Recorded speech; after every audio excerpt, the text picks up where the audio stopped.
Jabar Kahiji berjaya tanah legenda. Kali ini saya Anissa Cynthia yang akan menemani Permisa KONI Jabar TV dalam episode yang ke-12. Sebelum kita melihat berita utama, yuk mari kita lihat beberapa cuplikan yang akan ditampilkan di episode 12 ini.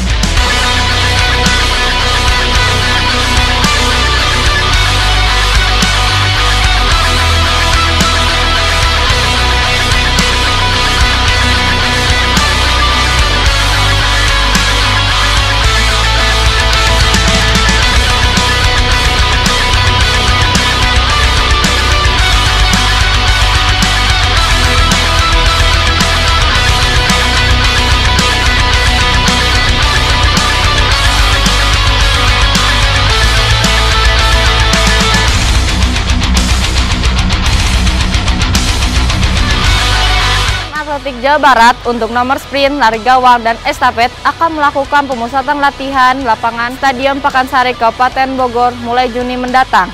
Pemusatan ini sendiri dilakukan sebagai upaya untuk meningkatkan performa atlet karena program latihan di lintasan sintetis pelajaran dianggap kurang maksimal.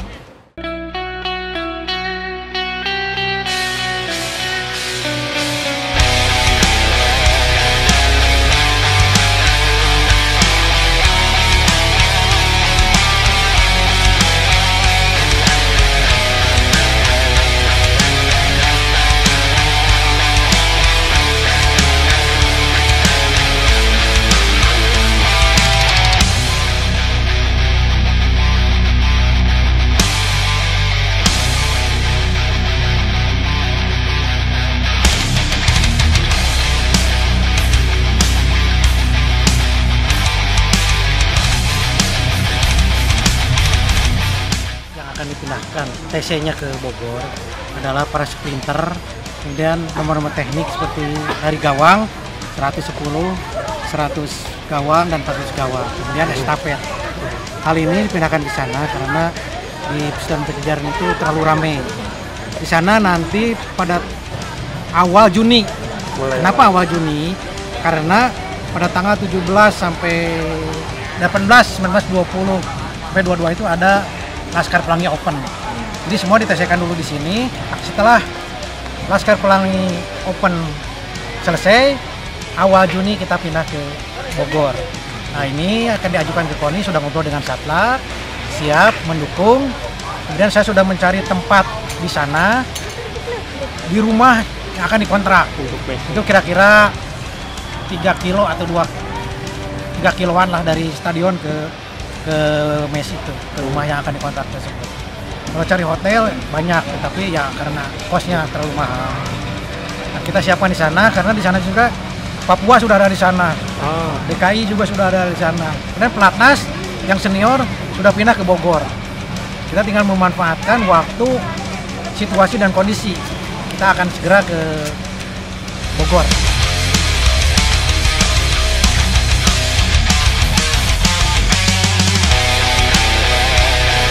Mereka sudah adaptasi di sana, sama Papua. Papua itu biasa 3 bulan, 4 bulan sebelum PON dilaksanakan itu biasa Papua suka TC dulu di tempat. Contohnya di Kaltim, di Riau. Papua sudah duluan. Kita pun tadinya akan ke sana, tetapi yang Pangalengan kan tidak bisa dipisah. Pangalengan itu terus TC-nya di Pangalengan. Sampai menjelang PON itu baru pada berangkat ke Bogor. Nah, kita tidak khawatir dengan beberapa daerah yang ada di Indonesia TC di Bogor, karena sudah jelas peta kekuatan atlet itu terukur, sudah bisa terlihat siapa yang siap, siapa yang kuat, itulah. Jadi kita tidak usah takut, ya, karena kita juga sekarang ke sana dan dalam peta kekuatan ini olahraganya atlet itu terukur, sehingga kita bisa melihat sampai sejauh mana. Untuk jumlah yang ke Bogor atau itu berapa kan? Sekitar 34 dengan pelatih. 34 ya. 34. Jadi yang pelatnas sudah ke Bogor. Oh, nanti ditarik ke... Enggak, sudah ke Bogor. Sudah ada di sana dengan pelatihnya dari Jawa Barat. Itu saudara Kicin, pelatih di sana. Yang ada di pelatnas, Umar Wira, Tresna Putri Agusti Ayu, Stefani, kemudian Ulfah, semua ada di sana. Tinggal yang dari Bandung ke sana itu awal Juni. Awal Juni.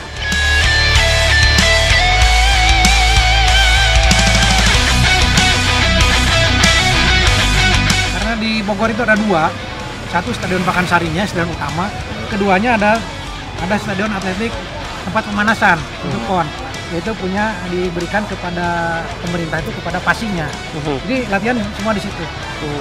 Kemudian kalau nomor lempar tidak bisa di stadion utamanya, rusak nanti. Jadi latihannya di tempat atletik sendiri. Karena kita punya wewenang, dan itu pun pemiliknya adalah Pemda yang diinginkan Dispora Kabupaten Bogor. Siapapun mungkin karena tidak bisa mencegah siapapun yang di sana. Karena sudah jiwa olahraga, ya mungkin berlatih siapapun di situ bisa. Kita latihan sama di stadion yang pemanasan itu, atau kita pakai stadion utama yang lintasan stadion utama? Bisa di dua-duanya. Kemudian cuma lempar-lempar itu di luar. Karena di sana lempar juga bisa. Jadi yang atlet lempar tidak pindah ke sana. Yang lempar itu cuma di sini. Karena latihan nomor-nomor lempar tidak terganggu oleh tracknya. Di lapang itu sudah aman. Tapi yang di sini apa aja? Ini nomor lempar. Nomor lempar semuanya di sini. Nomor lempar sama lompat tinggi. Jadi lompat tinggi tidak terganggu. Jadi mending konsentrasi di sini sebagian. Di sana adalah sprinter karena pagi di sini penuh kan. Sore juga penuh. Ya di sana kan sudah bisa diatur di lintasan sekian, misalnya Papua. Kemudian program latihannya kan berbeda. Mungkin yang satu sirkuit, yang satu intensitas yang meningkat. Yang grup Jawa Barat misalnya teknik. Beda-beda program. Jadi mungkin tidak terganggu.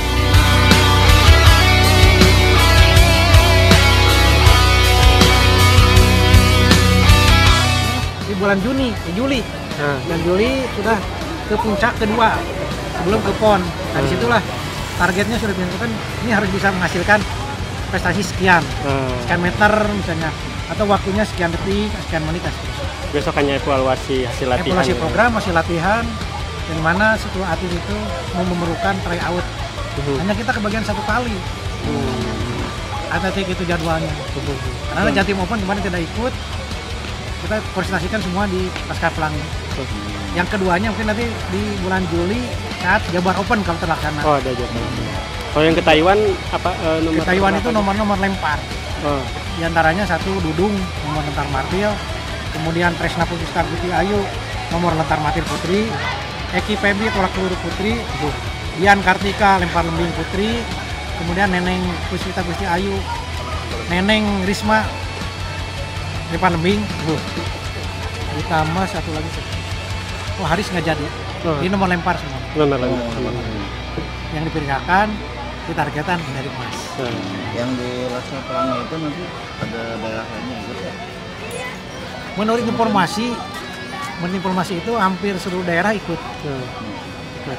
Karena waktu harusnya Februari, awal Februari. Karena yang mendaftarnya baru Jawa Timur, Jawa Barat full tim dan tuan rumah, sehingga diundurkan ke Mei. Kalau diundurkan ke Mei, mungkin daerah lain juga anggaran sudah keluar. Seperti DKI akan turun. Kemudian Jawa Tengah dan lain-lain itu sudah bisa melihat kita kekuatan yang sebenarnya di situ.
Siliwangi Squash Center dinilai masih belum layak untuk dijadikan tempat pertandingan PON 2016 cabang olahraga squash.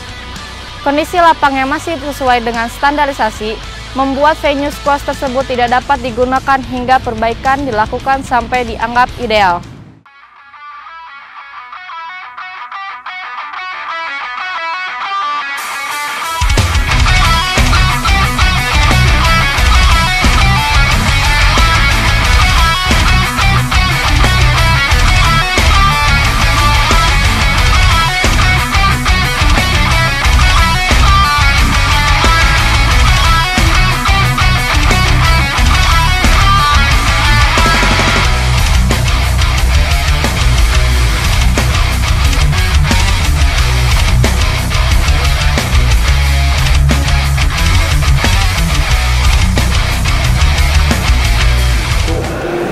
Keamanan pemain dijaga,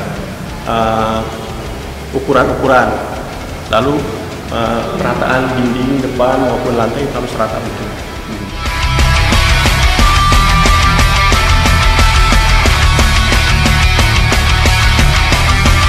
Kalau sekarang dianggap belum layak karena kemarin waktu serah terima pekerjaan pertama itu bagus, ya. Tapi sudah pakai 3 bulan ternyata dia menggelembung. Dia harus perbaiki. Ya kita serah sama pemborongnya karena mungkin terkendala sama dana. Kalau kita ideal, kita maunya ideal. Tapi kalau ideal itu tidak bisa tercapai ya mungkin yang optimal saja. Tapi yang bisa ditolerir sama pemain.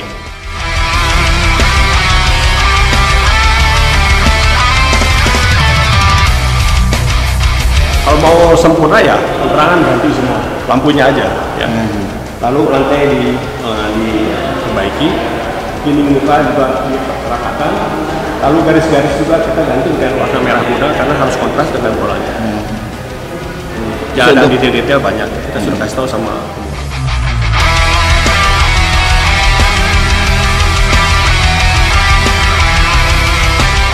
Lapangan baru memang karena pemborong berganti-ganti, jadi tidak direncanakan dengan baik sistematis sebelumnya. Jadi sekarang sudah jadi gini, ya lalu pemborong kaca melihat situasi seperti ini ya menyesuaikan lagi dengan situasi.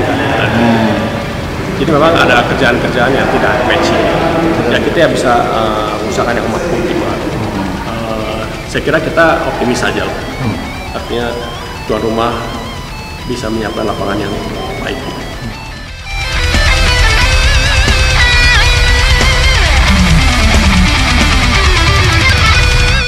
Kalau kita sebagai pemakai teknik delete, kita hanya mau yang ideal itu seperti apa, gitu. Ya, kita kemukakan. Lalu hasilnya seperti apa ya kita belum tahu ya. Tapi yang ideal kita sudah ajukan. Ini lapangan harus tuntas pada bulan kalau bisa Juni, karena harus dicoba oleh pemain-pemain kita juga. Gitu. Juni, betul. Ya. Juni harus selesai. Ya. Termasuk yang lapangan baru atau tidak? Ya, termasuk lapangan baru. Akhir Juni minimal harus sudah selesai.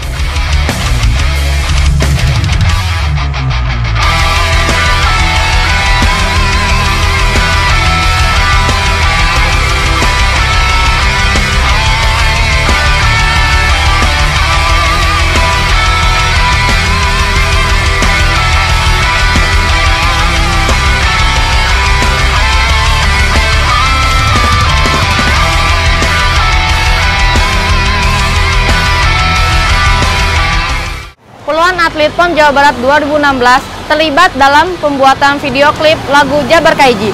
Seperti apa proses pembuatannya? Yuk kita lihat tayangannya.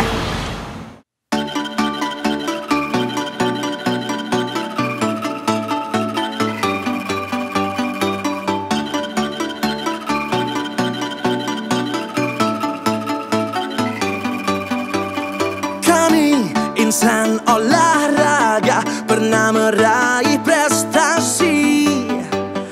Harga diri yang hilang kini direbut kembali.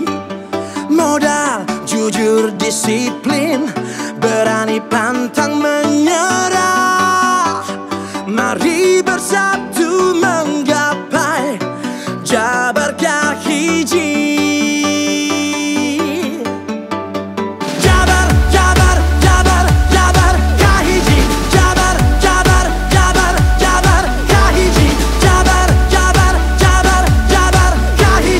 Yeah!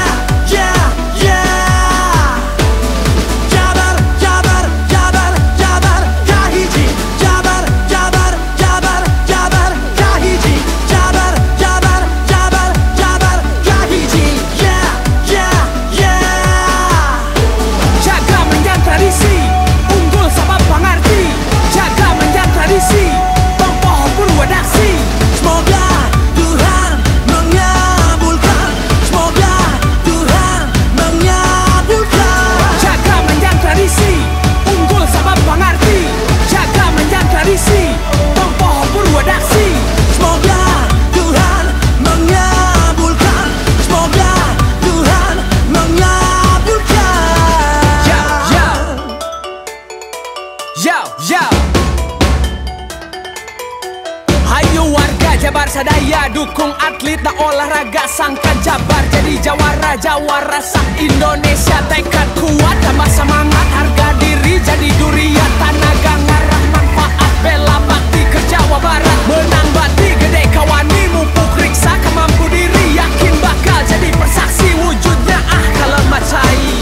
Jabar, Jabar, Jabar, Jabar kahiji, Jabar, Jabar, Jabar, Jabar kahiji, Jabar, Jabar, Jabar, Jabar kahiji, yeah, yeah, yeah. Jabar kahiji, Jabar, Jabar, Jabar, Jabar kahiji, Jabar, Jabar, Jabar, Jabar kahiji, Jabar, Jabar, Jabar, Jabar kudu kahiji, yeah, yeah, yeah. Jaga menjang tradisi, unggul sama pengerti, jaga menjang tradisi, pompoh purwadaksi. Semoga Tuhan mengabulkan, semoga Tuhan mengabulkan. Jaga menjang tradisi, unggul sama pengerti, jaga menjang tradisi, pompoh purwadaksi. Semoga Tuhan mengabulkan, Jabar kahiji, Tuhan mengabulkan.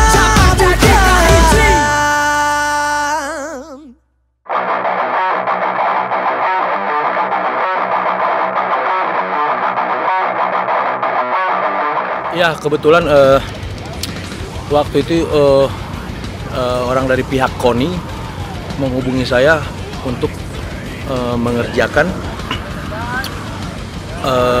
lagu Mars Jabar Kahiji. Lagu Mars Jabar Kahiji yang aslinya sudah ada, yang format originalnya sudah ada.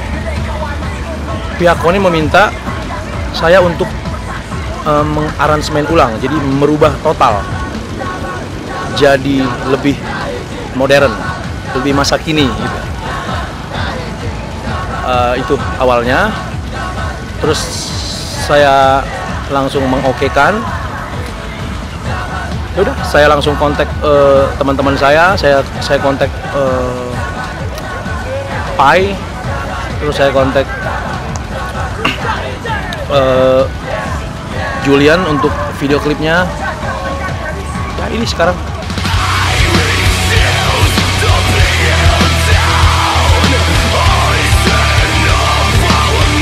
Ya, perkembangan musik saya itu terjadi di Bandung, Jawa Barat. Saya di Bandung sendiri itu udah 16 tahun. Jadi saya merasa sewaktu KONI meminta kontribusi saya untuk mendukung PON Jawa Barat dalam bentuk membuat lagu Mars Jabar Kahiji, saya sangat senang, saya sangat excited banget, saya sangat semangat banget karena saya merasa banyak berutang budi terhadap Jawa Barat.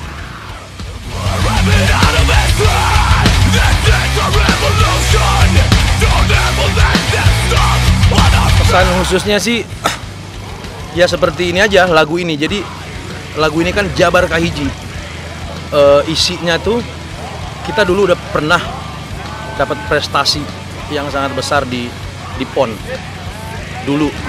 Itu harus kita rebut lagi. Kita pastikan kita tuh harus nomor 1 dengan keberanian yang tinggi, kerja yang total, tanpa ragu-ragu, dengan hati yang jujur, kita pasti bisa meraih Jabar Kahiji.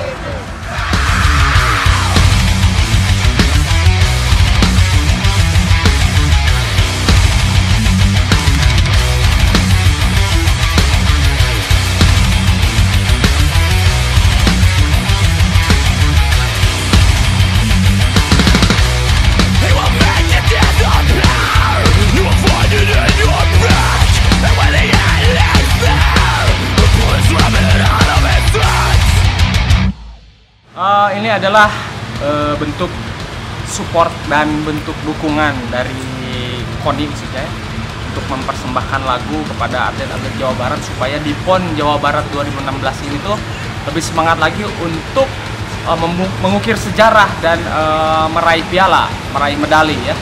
Dan ini saya sangat istilah nama bungah pisan diajakan nge-rap Sunda di lagu Jabar Kahiji.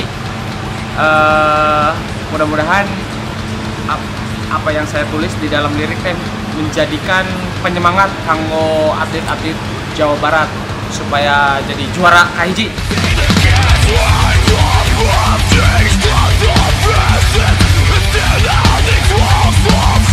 Untuk saya sendiri sih nggak ada beban, cuman mungkin ini adalah sebuah doa dan sebuah cita-cita. Jadi mudah-mudahan apa yang saya tuliskan ini terrealisasi di perhelatan PON nanti, bahwa nanti Jabar ini akan menjadi juara kahiji se-Indonesia, dan mumpung lagi tuan rumah juga, dan ini jadi liriknya itu sebagai penyemangat dan doa yang mudah-mudahan bisa terlaksana dan bisa terwujudkan. Kalaupun misalkan belum, kudu harus, dan tidak ada beban sebenarnya, hanya menuangkan sebuah penyemangat dalam lirik, dan ya tadi saya bilang doa lah.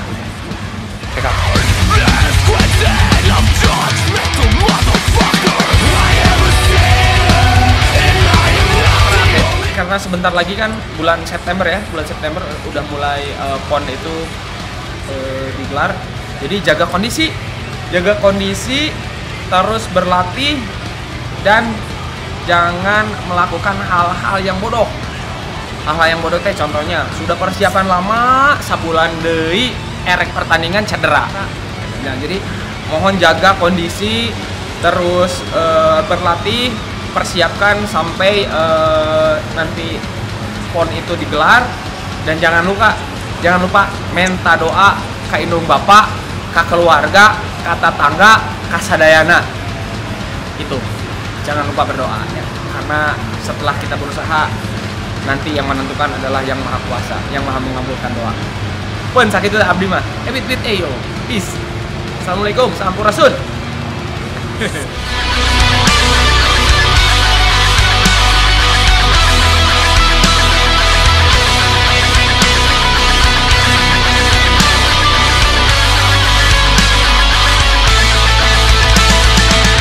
Pada segmen terakhir ini, kita akan menampilkan profil atlet Gantole Jawa Barat.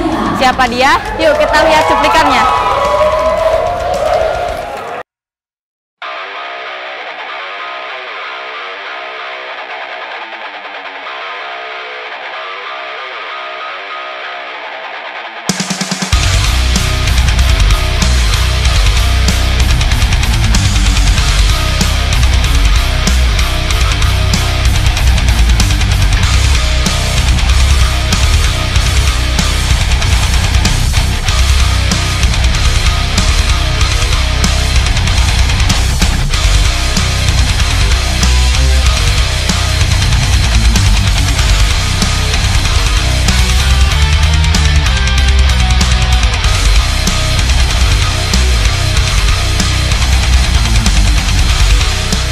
Muasalnya saya dulu karena rumah saya dekat tempat landing Paralayang Sungai Gantole, jadi asal muasal sih saya kenal Paralayang Gantole itu karena mulai dari caddy dulu, dari kelas 5 SD sampai kelas 1 SMP.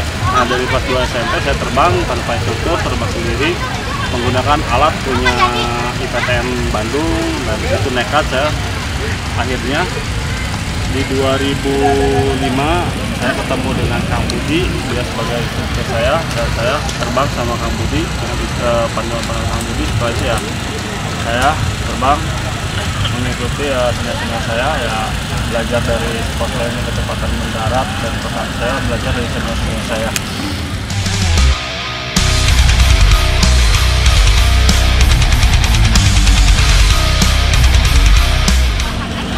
Kalau dulu saya pengalaman yang sangat saya nggak lupa.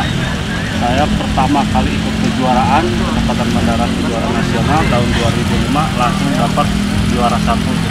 Di mana? Kejuaraan apa? Kejuaraan Bupati Cup dan seri kejuaraan di Puncak Kabupaten Bogor. Tahun 2005. Pertama kali ikut kejuaraan.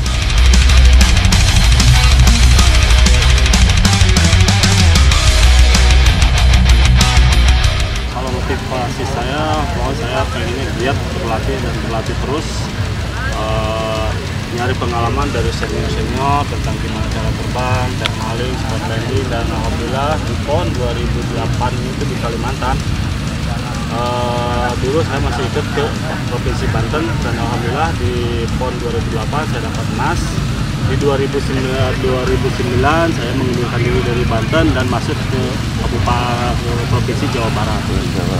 Dari situ saya ikut di Provinsi Jawa Barat mengikuti kejuaraan-kejuaraan, alhamdulillah saya dapat. Di Porda 2010 alhamdulillah dapat emas juga. Cuman sayang di PON, di Prapon saya dapat, di Prapon 2011 saya dapat emas di Kecepatan Darat. Cuman sayang di kelas pas di PON-nya saya cuma dapat perunggu.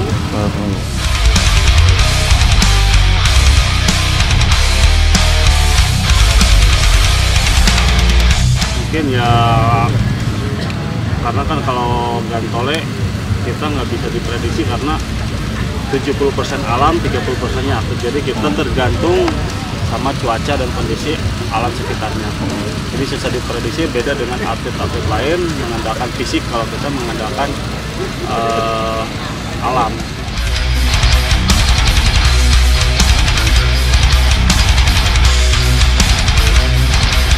Karena ya saya depan rumah, karena depan rumah itu tempat latihan para layang sama gantole. Jadi ya mau nggak mau setiap hari ngelihat, dan adik-adik saya juga ikut di para layang, ada yang di gantole, paman saya juga semua ikut di gantole dan di para layang.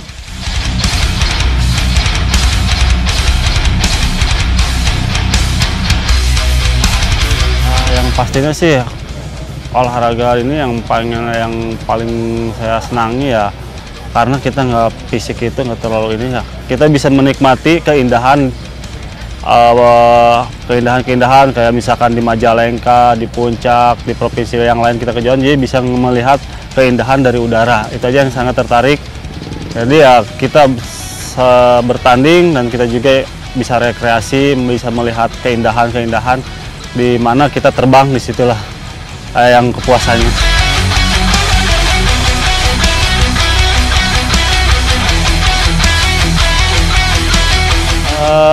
Untuk 2016 saya mengikuti PON yang ketiga kali. Target saya harus dapat emas, gitu aja, untuk Jabar Kahiji.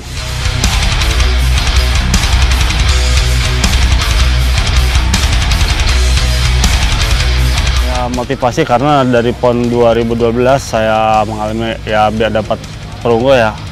Menurut saya itu belum puas, jadi motivasi saya di PON sekarang harus dapat emas.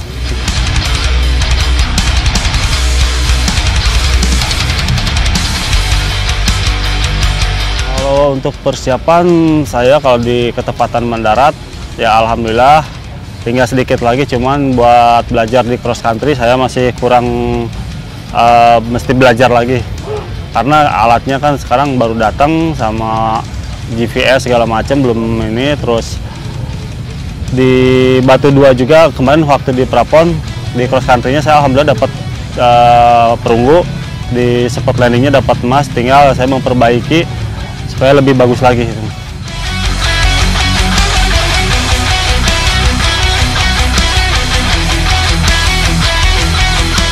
Untuk kekuatan yang provinsi lain ya lumayan banyak yang baru juga, dan senior-senior saya juga masih banyak. Jadi ya saya kuncinya sih satu, mesti giat latihan aja untuk bisa mengalahkan lawan-lawan kita. Cuman yang paling berat ya diri sendiri. Karena mesti bisa ngelawan emosi diri sendiri aja, itu aja sih.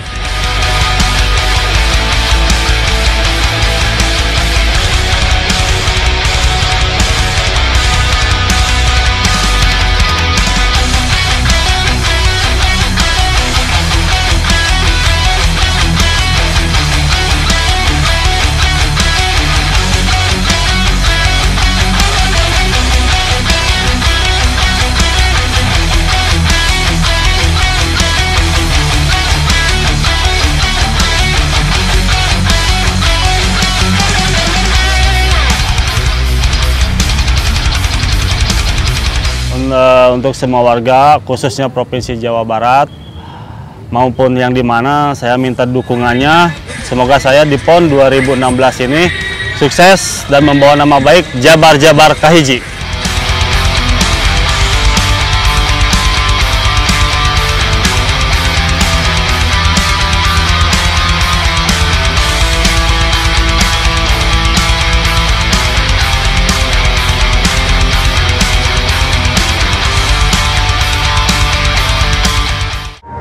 KONI Jawa Barat gelar silaturahmi dengan tokoh paguyuban Pasundan yang diberi tajuk Sambung Rasa Jabar Kahiji. Seperti apa acaranya? Yuk kita lihat cuplikannya.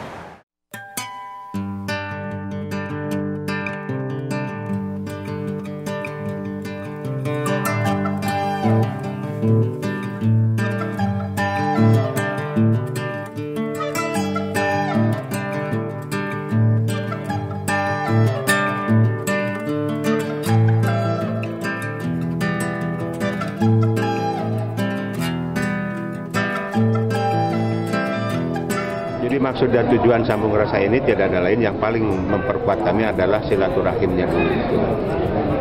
Silaturahim untuk apa? Seperti yang sudah disampaikan oleh Pak Profesor Didi. Jadi ingin menyatukan segala perasaan-perasaan menjadi satu rasa, bahwa masyarakat Jawa Barat ikut terlibat untuk mampu mewujudkan keinginan bersama, yaitu juara umum atau Jabar Kahiji. Nah, melalui Sambung Rasa inilah kita ingin saling bercengkrama, memberikan informasi dan memberikan saran seperti apa yang harus diperbuat oleh seluruh masyarakat Jawa Barat. Intinya itu yang sudah disampaikan.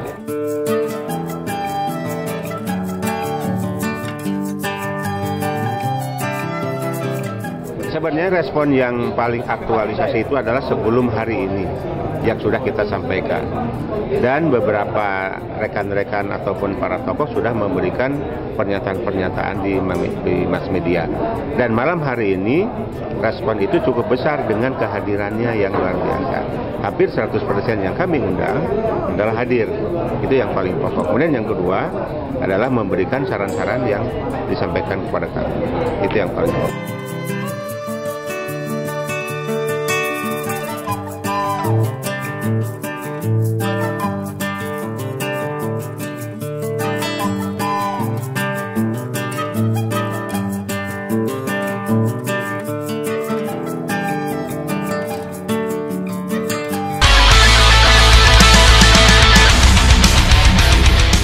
Tadi informasi yang telah kami rangkai di KONI Jabar TV episode 12. Saya Anissa Sintia pamit. Saksikan terus KONI Jabar TV. Salam Jabar Kahiji, berjaya di tanah legenda.